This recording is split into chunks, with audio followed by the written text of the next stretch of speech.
नमस्कार, स्वागत है आप सभी का हमारे आज की इस वीडियो में। आज हम शुरू करने जा रहे हैं कक्षा 6 के इतिहास का पहला अध्याय। आइए देखते हैं और आज के इस चैप्टर की शुरुआत करते हैं।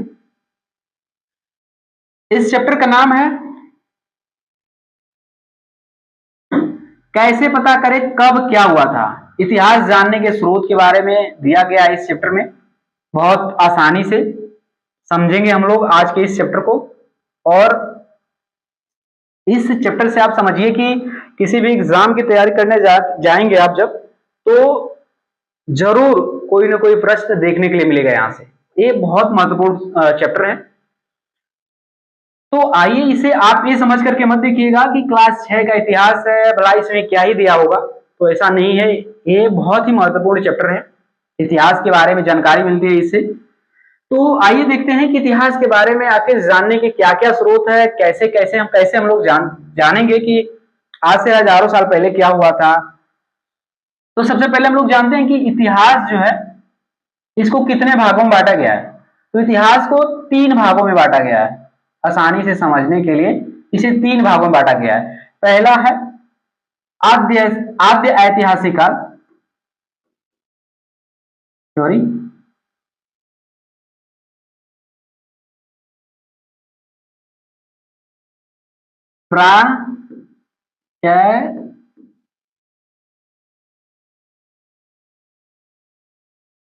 क्या हो रहा ऐतिहासिक। दूसरा है आद्य ऐतिहासिक। ओ भाई क्या लिख रहा हूं, ऐतिहासिक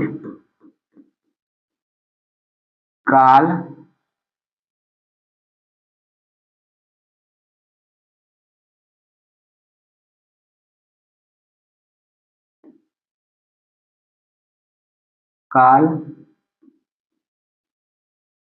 वही तीसरा है ऐतिहासिक काल। तो इसे हम लोग कैसे समझेंगे कि इसमें क्या आखिर क्या क्या है चीजें हैं।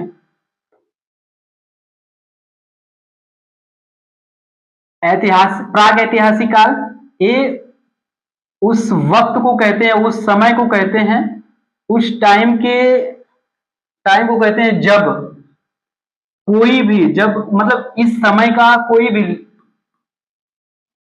क्या हुआ तुझे,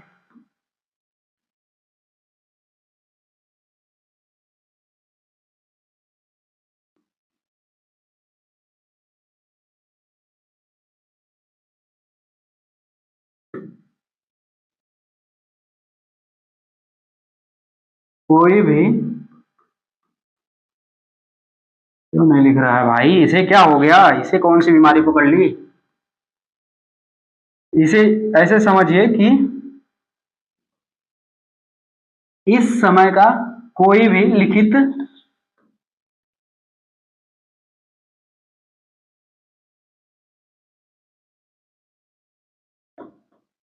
लिखित साक्ष्य नहीं होता है। वही दूसरा वाला है आद्य ऐतिहासिक काल। इस टाइम का, इस समय का जो पीरियड होता है, टाइम पीरियड होता है, इस समय लिखित साक्ष्य तो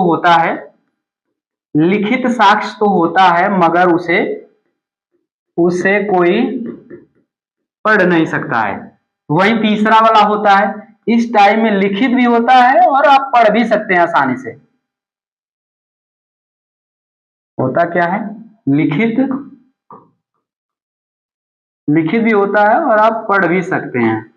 तो इतिहास को 2 भागों में बांटा गया है, प्रागैतिहासिक काल, आद्य ऐतिहासिक काल, और तीसरा है ऐतिहासिक काल। ये इतिहास को 3 भागों में बांटा गया है। पहले वाले में कोई लिखित साक्ष्य नहीं होता है, उस समय को कहते हैं प्रागैतिहासिक काल, जब कोई लिखित साक्ष्य नहीं था। और आद्य ऐतिहासिक काल इस टाइम का को कहते हैं जब लिखित साक्ष्य तो है इस समय का, लेकिन इसे पढ़ा नहीं जा सकता। वही तीसरा वाला है, लिखित भी है और इसे पढ़ा भी जा सकता है। अब आगे हम लोग बढ़ते हैं कि इतिहास के स्रोत, मतलब इस टाइम की जो भी चीजें निकल कर आती हैं, क्या मान लेते हैं कि हजारों वर्ष पहले जो इंसान थे उनके बारे में जानना हुआ, तो किन किन चीजों से हम लोग उनके बारे में जान सकते हैं कि वो क्या करते थे, क्या पहनते थे, क्या खाते थे, कैसे रहते थे, उनका रहन सहन कैसा था। तो किन किन चीजों के बारे में हम लोग बहुत आसानी से समझ सकते हैं, तो उन्हें कैटेगराइज किया गया है। तो इसमें सबसे पहले आता है इतिहास के स्रोत, कि आखिर जो इतिहास को जानने वाली चीज है वो कहां कहां से मिली है। तो पहला है पुरातात्विक स्रोत, मतलब पुराने मतलब तत्व, जो पुराने तत्व हैं बहुत हजारों साल पहले जो रहे होंगे, उन्हें पढ़ करके, समझ करके, देख करके, एनालिसिस करके जानते हैं हम लोग कि उस टाइम में क्या रहा होगा। और दूसरा है साहित्यिक स्रोत। साहित्यिक मतलब साहित्य, लिखा पढ़ा जो भी चीजें उस समय की रही होंगी, उन्हें पढ़ करके समझा जा सकता है कि आखिर उस टाइम में कैसी चीजें थी, क्या हो रहा था, कैसे लोग थे, कैसे बोलते थे, कैसे लिखते थे, सारी चीजों के बारे में। तो इतिहास के दो स्रोत हैं मुख्यतः, पुरातात्विक स्रोत मतलब पुराने तत्व जो भी मिलते हैं, वहां के साक्ष्य मिलता है, उन्हें पढ़ करके, देख करके समझते हैं। तो पुरातात्विक स्रोतों में पहले आता है अभिलेख, सिक्के और मुहर, पुरास्थल, ये सारी चीजें हैं। पुरास्थल मतलब जो पुराने मतलब स्थल हैं, जैसे धौलावीरा हो गया, गुजरात में पाया जाता मतलब है, जो क्या बोलते हैं, हड़प्पा सभ्यता का एक शहर है। वही सारनाथ है जो बनारस में है। आखिर अभिलेख क्या होता है, इसे समझ लेते हैं हम लोग कि ये अभिलेख क्या होता है। तो जो पुराने मतलब जो राजा थे, राजा महाराजा थे, जो लोग अपने जमाने में लिखा करते थे, तो वहां पे उस समय में लिखने के लिए कोई वो होता तो नहीं था कि कागज उस पर लिखे जाए। तो उस समय लोग पत्थर पे लिखते थे, शिलालेख जिसे कहा जाता था, स्तंभ लेख कहा जाता था, जो लोहे के स्तंभ पे लिखे जाते थे। तो इस तरीके से जो लेख लिखे जाते थे, शिलालेख हुआ, स्तंभ लेख हुआ, तो इन्हें अभिलेख कहा जाता था, लिखा लिखा हुआ जो साक्ष्य मिलता था। और सिक्के और मुहर मतलब सिक्के के बारे में, सिक्के किस तरीके का है, उस समय जो सिक्का चलता था, जो मुहर थी, वो किस प्रकार की थी, उस पर किस तरीके का नक्काशी गढ़ी गई थी, उन्हें देख करके समझा जाता था कि कैसा है। अभी हम देखते हैं यहाँ पे एक चीज है, ये दिखाते हैं आप लोगों को।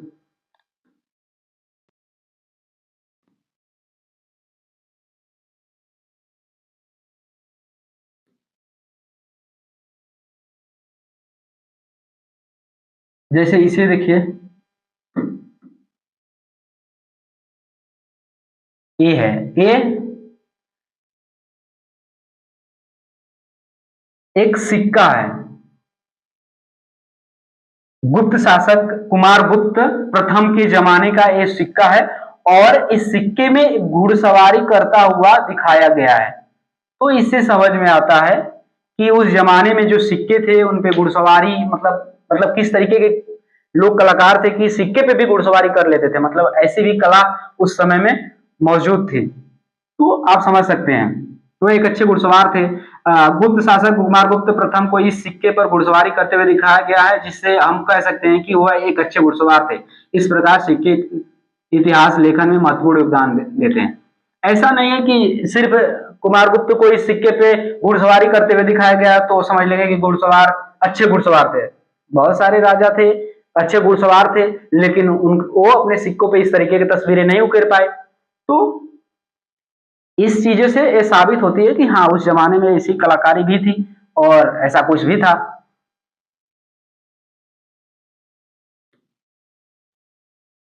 आगे है, ये तो हुआ पूरा पूरा तात्विक स्रोत जिनसे हमें जानकारी मिलती है। अब आगे है साहित्यिक स्रोत।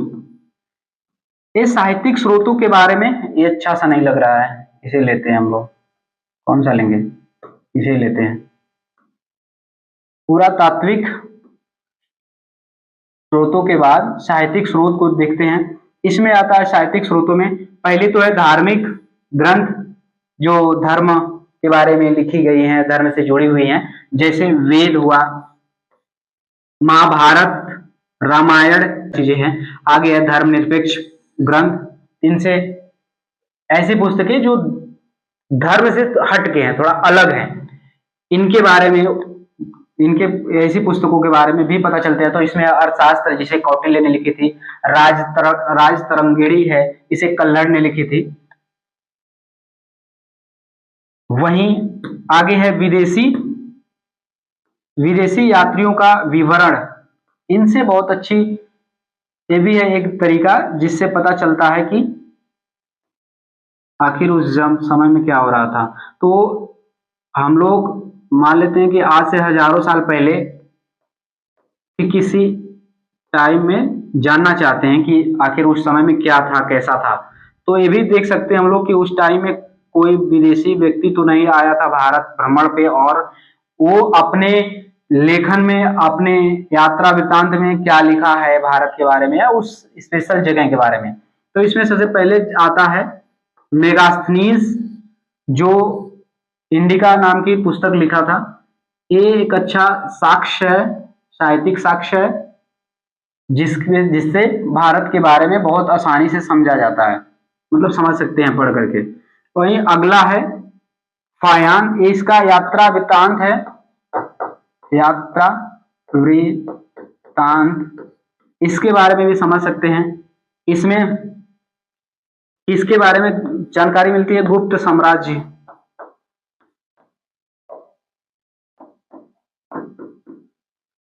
के बारे में जानकारी मिलती है बड़ी आसानी से। अगला है, इसके बाद है वेनसान, ये भी इस आया था भारत, और इसके भी यात्रा वृत्तांत काफी महत्वपूर्ण है भारत के बारे में जानने के लिए लगभग।